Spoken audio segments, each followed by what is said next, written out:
क्षणभर साऱ्या सर्वस्वाचा त्याग केला आणि क्षणाचाही विलंब न करता त्या एकाने स्त्री माझ्या नाकात हो ना.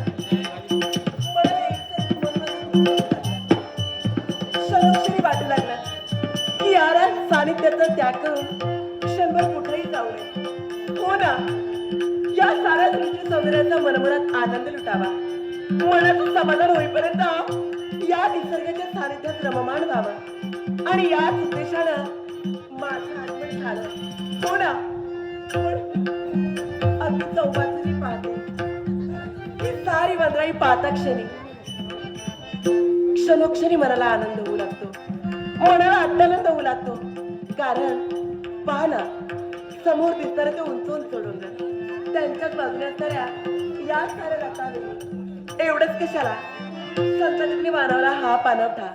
हे क्षणभर सारं दृश्य पाहिलं आणि क्षणोक्षणी माझी म्हणत होतं मला फक्त एकच सांगू लागली. हो ना, फळा फुलांनी बहरलेला हा आसमंत आणि या आसमंताच्या ठिकाणी आल्यावरती क्षणोक्षणी मन माझं मोहून जाऊ लागलं आणि क्षणोक्षणी माझी मनदेवता मला फक्त एकच सांगू लागली, एकच सांगू लागली, एकच सांगू लागली. मन माझे मोनी गे